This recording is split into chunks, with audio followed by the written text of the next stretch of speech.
so much for joining us here at Technology and Innovation Centre at Strathclyde University here in Glasgow.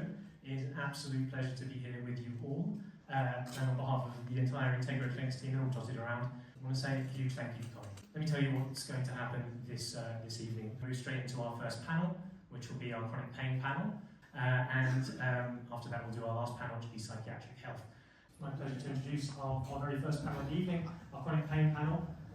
Hosting our panel this evening is Pierre Van Wankeren. Pierre is CEO of Growpharma.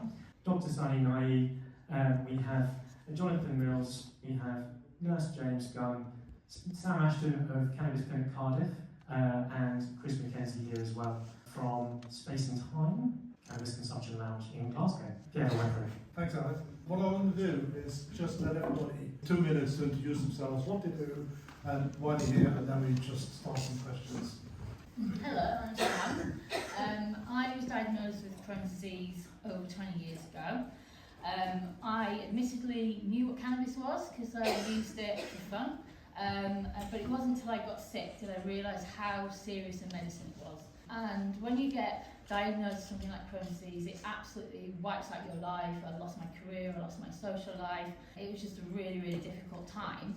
And I found myself gravitating towards just taking a little bit of cannabis. I'd go into the toilet and sneak a bit of cannabis because it helped me so much with the nausea predominantly and the cramps and everything. It resulted in surgery in 2010, and from then on in, I continued to use cannabis very discreetly.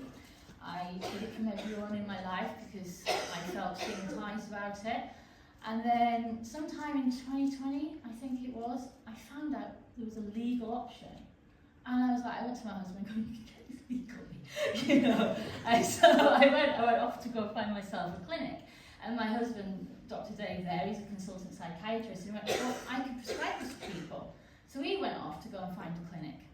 I found a clinic, and I got my medication, but my husband didn't. And he went, well, I really want to prescribe this. So it was in 2021, we made the bold and difficult move of, we set up Cannabis Clinic Cardiff, because we believe passionately in cannabis as a medicine, and we started to prescribe for patients. And I have to say, in nearly 3 years we've been doing it, I know how much it helps me. It glues me back together on a daily basis, and I can honestly say if it weren't for cannabis, I would be living a fraction of the life that I live right now, and I wouldn't be here talking to you, and I wouldn't be running a clinic, and I wouldn't be doing any of this. So it's really important, and that's why we set up the clinic. If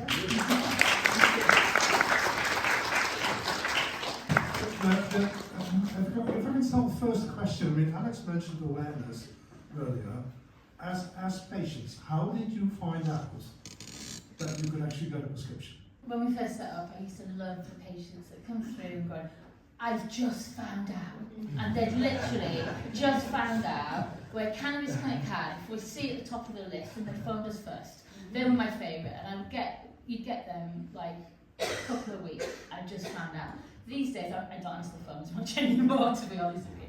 But these days, I think there's more awareness and people are coming through, and you're not getting the I've just found out. More of I've been considering this for a while now. So the awareness, but it's the awareness is there, but it's as Alex said, it's the acceptance, and it's the acceptance which will make people feel that they can phone up and make that inquiry. Sam, what's your most satisfactory experience in running a clinic? What I enjoy most is doing things like this, getting out to the patients and talking to people and hearing what they have to say.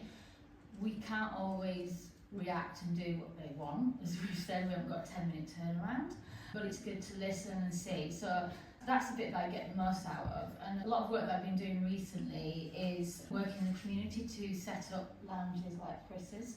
We opened the first one in South Wales last November, and then I did the first pop-up in Cardiff Bay, and I've been summoned by the police to talk to them about that. Yes. Basically, with the pop-up, we had some people who did some, they did some video footage, and there's a patient, and I can vouch that this person is a patient, and they showed their chapel of love, as you do. and the police noticed it with the venue got contacted, the venue were going, oh, I'm kind of friendly, but I'm really police cautious, and so I got a meeting on the 4th of July to go and speak to the police in the hope that I can clear this matter up and we can continue to do pop-up medical cannabis patient lounges in South Wales, not just at that venue but other venues. And the reason why I'm doing pop-ups is I went to look at funding last year to try and get a permanent community space for patients. We predominantly deal with mental health patients, so it's for mental health patients, and they turned around to me and said it's a very good idea, there could be funding for you to do something like this. You first must prove that this works as a concept. So this is what I'm doing. I'm proving it works as a concept as a pop-up, and I'm working with anyone who says they're going to do it, and I support them as a clinic, as you guys do as well, because I think patient spaces and having places for patients to go to socialise, to learn, to connect is so important, and we need to create those in the cannabis community. Amen. You can do your pitch about your lounge. Well, I think it's pretty much already pitched. It's a consumption lounge that you can't directly use in the prescription. Let me ask a very different. So we have people from England, Scotland, Wales.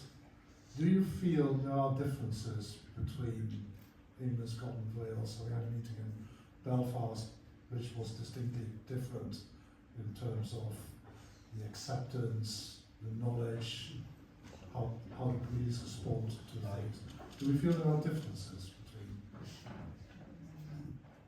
Yes. I didn't know if you were going to go yes first. Okay, yeah, time for the break, guys. Thank you very much. Unfortunately, we don't have any more time for any more questions on this panel.